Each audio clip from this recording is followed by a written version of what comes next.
Hello, this is a short introduction on how to use the software FieldOpt.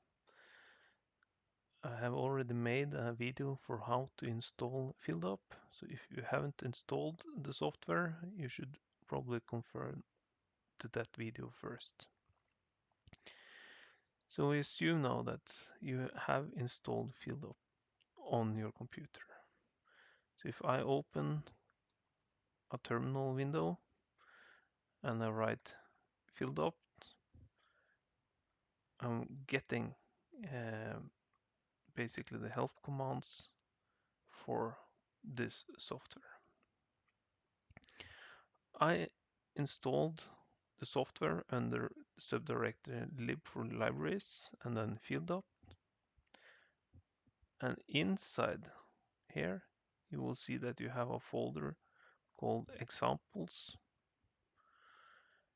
I will use the flow simulator, which is an open source simulator for ResInsight simulations. If you type in the OPM project, you should find a link to the OpenPM project.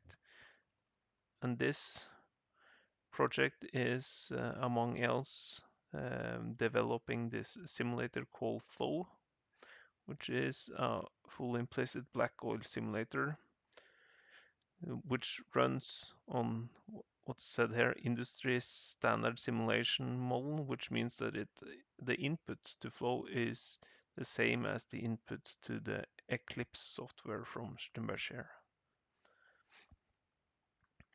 So let's go into this folder called Flow, where you have some examples.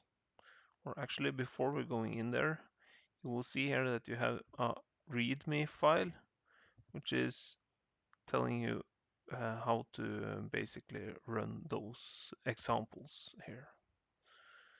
But then, if you go into the Flow folder, you will see that there are several examples here, and we will try out basically the simplest one first, or that's the only one we will do, which is the well control optimization with two wells, well CTR opt 2v. So if you're going into this folder, we'll see that here you have all basically that is needed. Let's enlarge the window for running a optimization on a reservoir simulation model. And the optimization we will do here is well control. So we will optimize the well control parameters for this model.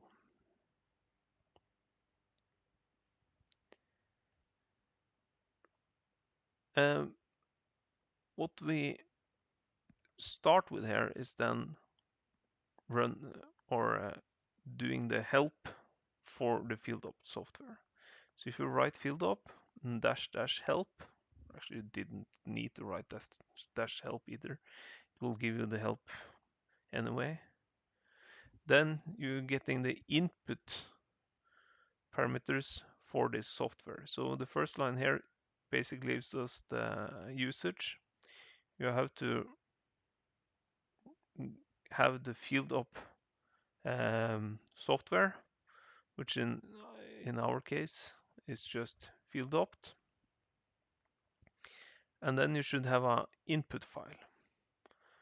And this input file is a JSON file. So if you're listing the directory again, you will see that there are 3 different JSON files in this folder.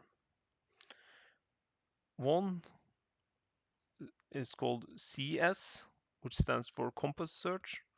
Another one is GA, which is a genetic algorithm, and the last one is PSO, which is a particle swarm optimization. Those 3 are 3 different methods, optimization methods, which is then applied to our optimization task.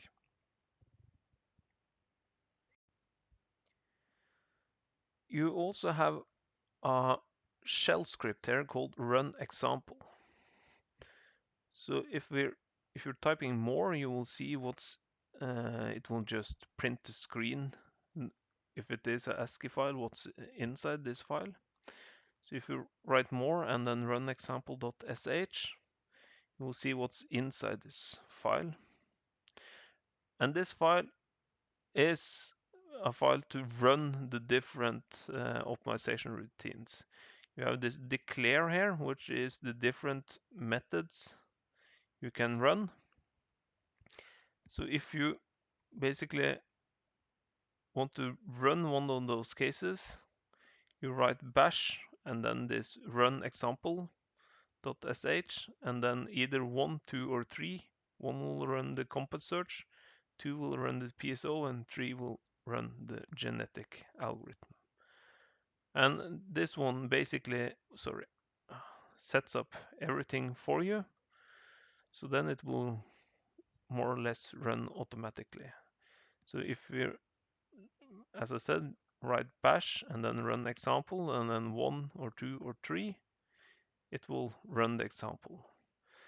But for now, let's do it by ourselves so that we understand how this scripts or how the software works. So let's go back to the help file again. So as I said, the first input is this input file, which is this JSON file. And we can open one of those JSON files. We can open the compass search one. I will open it in Sublime. Oops. Sorry. I'm not sure what I did there. Sublime, and then this JSON file. And this is how the JSON file is organized. So you start with some global parameters, for example, the name of the model and some tolerance. And then you're starting to basically set up your model. The first thing here is control times, which are times in days where you are basically writing out data from the reservoir simulation model. And some of those control times can be used for changing the well controls. So here we have defined the wells, and for the first well, we have a set of controls for this well, which is the bottom hole pressure settings at different control times. So this is time step 0, 730, which is basically 2 years, 4 years, 6 years, and 8 and 10 years.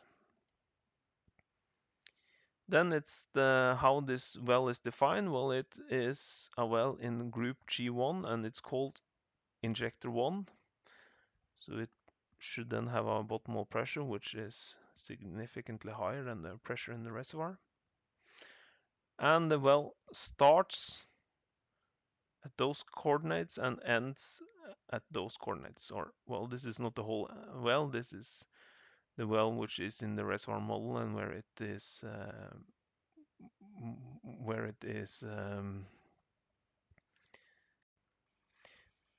is completed, which basically means where I have a shot hole in the side of the well so that fluids can flow in or out of the reservoir into the well or out of the well. In the end, it's also defined the radius of the well. Then it's controls for the second well, which is very similar. The name here is prod 1, meaning a production well, group G2, and its preferred phase is then oil, so this is an oil producer. You see that the bottom hole pressure is much lower, so this one has a lower pressure than the surrounding reservoir, so that the fluids are flowing into the well and it is producing. You're also defining this well by some x, y, and z coordinates for where it starts and ends, or where the completed part of the well is starting and ending. And then it's the optimizer. First of all, it's constraints. The injection well is allowed to operate between 280 and 160 bars bottom hole pressure, while the production is allowed to operate between 160 and 80. Or that are the constraints in this optimization loop that we will be running.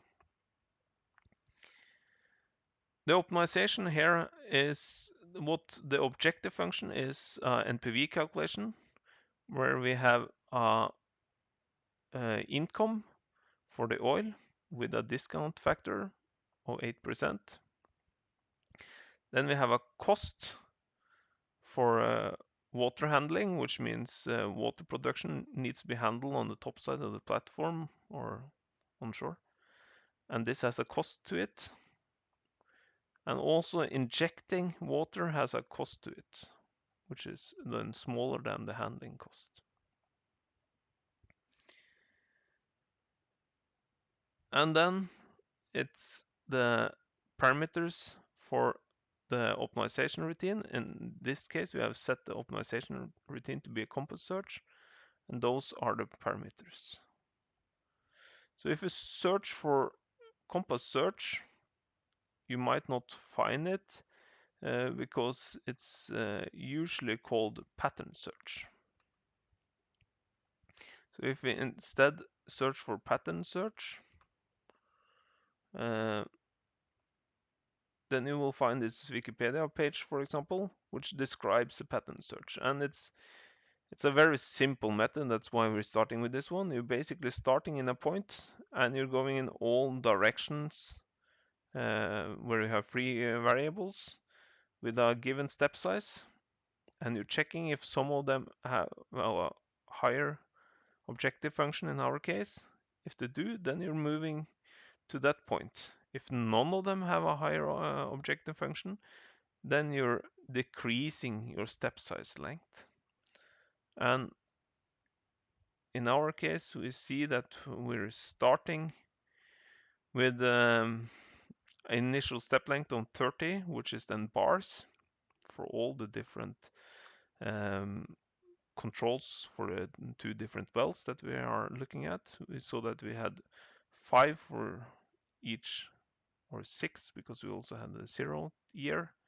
6 for each well, which means 12, but it's 2 directions for each, which means it's 24 different objective function evaluations around the first point. The step length then is 30 bars in all directions. If everything goes okay, we don't have an expansion factor here, so we keep the same, or if one of them has a higher objective function, we're just moving without expanding the step length. If none of them have a higher objective function, we are reducing the step length by a half.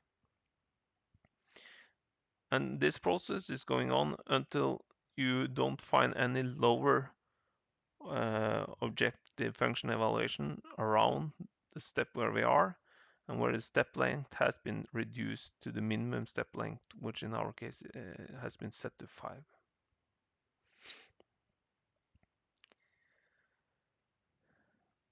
Okay, so that is basically the, yeah, and then we're having this script which is running this flow simulator for us, and where the include file, the schedule file for this model is. So that basically describes the optimization routine. So let's return to where we were, and we see here that we have this subfolder with the model itself. So this is a flow model. You can open this model in whatever type of text editor you're using, and you'll see that this model has dimensions 12 by 12 by 2, so it's a very small model. and it is a black oil model with only two phases, only oil and water. So therefore we also then have oil and water flow parameters, but they are included in include files, which are inside a folder called the include folder here. So if we're going into this include folder, you will see all the include files, among else the include files for example, relative permeabilities and PVT values. You have the permeabilities in the X, Y, and or actually only X and Z direction because the Y is the same as the Z direction. The porosity values and a first schedule file, which is then giving the schedule for those wells. It is where it's where the starting point is, where it is completed, and a setup for the bottom pressure for those two wells. However, this will be overwritten by the optimization algorithm, and we also in the optimization algorithm specified where the wells were, so it will not really use any of this data because that will be regenerated in each step in the optimization loop. Anyway, we can still run this model. So if we write flow, giving the flow simulator, and then the input file, which is this data file, this one runs, and you will see it runs very fast because it is a very small model. And you will see that it has generated a set of different output files. So if you have a 3D visualization software, for example ResInsight, you can then open the model and you can visualize what it looks like. So this is what it looks like. It is 12 by 12 grid box, 2 in the Z direction, and 1 injector and 1 producer. And over time it's then injecting water and producing oil. So you see that the water saturation is going up and the oil saturation is going down. However, our well in the optimization routine is not necessarily placed exactly here because they are defined in this JSON file for the optimization routine. Let's close this down again. So that is the model, and this one of those JSON files contains then the input for the optimization routine itself.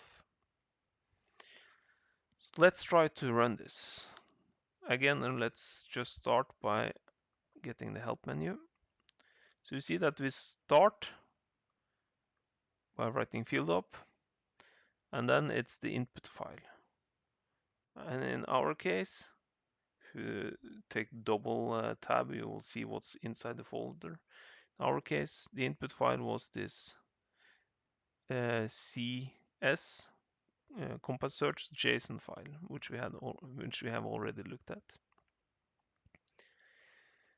Next will be where to have the output. Let's just define a folder called output. You probably want to create that folder first, but we can see if this works without creating it. You can define the verbose level. Yeah, how much do you want to print the screen? Let's set it to 3, which is yeah, it prints out quite a bit. Then it's you might want to force that it's overwriting existing output files. In our case, there are none yet, but still, if we will try to do this several times, you can have this F here. We will do it in serial because this is just on my laptop and it's a quite simple case. So this -R defines that this is a serial type of simulation. You're not running it in parallel. Then it's path to the grid, and that is inside this 2D model. We have what is called the eGrid file, which is the grid file we just opened and visualized, which has all the information about the grid. Then it's E for this path to the script that executes this simulation. In our case, that was this bash file for flow. And next thing we need here is path to the data file itself.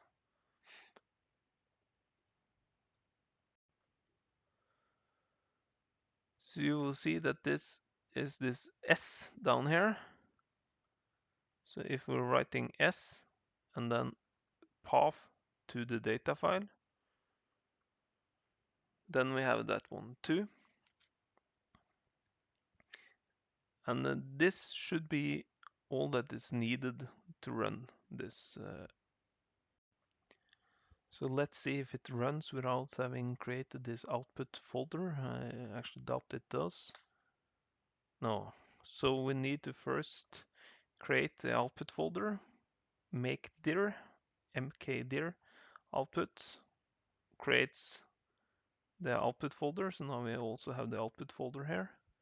And then by doing your arrow up, you will get former commands.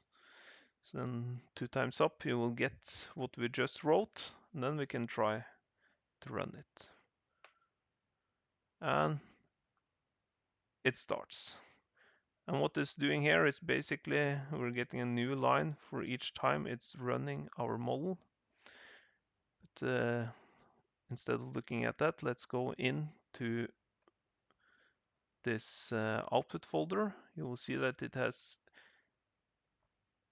created a lot of output files here now.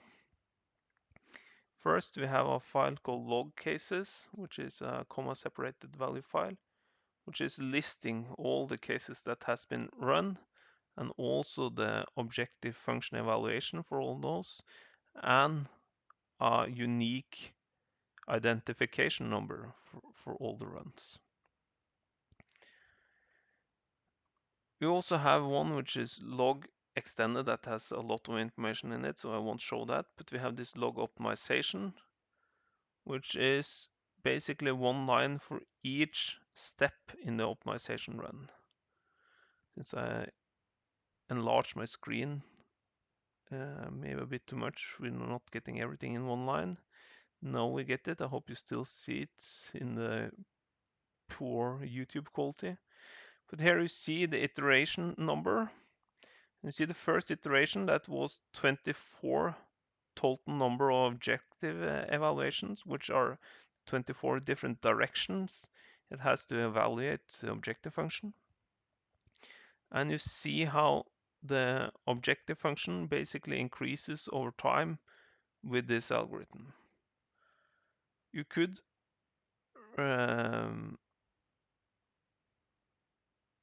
if this becomes a long file, you can try this tail command, which gives you the last 10 lines. And now you see that it has run 12 optimization runs. You can also have this -f, which will then basically then add the new lines coming in if you want to follow this in real time what's going on. You saw that iteration loop 15 just came in here, and it has increased the objective function slightly. You also here have a summary file before or at the start of this optimization run, which is describing the model, what kind of optimization setup you have, and so forth. And when the simulation or this optimization has completed, it will print out also a summary for post after run. And inside this folder, this model folder, which is here, you will have the current model which is run, but in the end, when the optimization run is done, it will there put the best case, meaning the optimal case found by this optimization routine.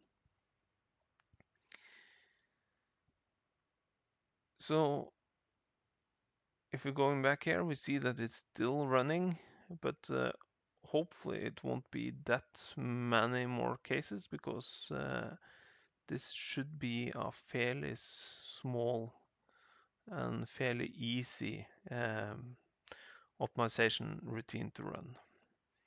But we could then look at the optimization comma separated file again. You see that it has run 28 rounds in the optimization routine now, or 29. And well, the objective function is still increasing, so it's probably still running. Oh, there we actually saw that we got very similar values, which means no, it's still increasing. I thought maybe it was at the end of the optimization routine here. But yeah, you can follow it in real time if you want. But in the end, then we will get this extra output file here, summary post run, which should be any minute now, basically. Yeah, there it is. Summary post run, which is then describing the final result of the optimization routine. How many function evaluation it has been running, how many actually gave a result. Some of those simulations might break because the simulator doesn't converge. That is quite common when you're doing those optimization routines, because some of the input to those simulation models might be quite stupid because it's just done automatically. But here you find all the information for how this output run went. And if we go into the other window where we actually run it, you will see that it ends up in the best case here, and the setting then for the bolt mount pressure at the different time levels for both the producer and the injector, which gives the optimal result using this routine. As we said, you can also use this run example script here. If you write bash run example, we have now just done the CS, which is the compass search. So instead we can use 2, which was the PSO algorithm, particle swarm optimization. If we run this one, then it's starting a new run, and you will see that this is put into a subfolder called PSO, but where you basically are getting the same type of data. And if you follow this log optimization, comma separate file, you will see that it's here basically printing out similar information as it did earlier on. And if you're going into the JSON file, you will see that we have specified that we have 24 particles in this optimization routine, so it is running 24 objective evaluations at each iteration in the optimization loop. And you can also then go in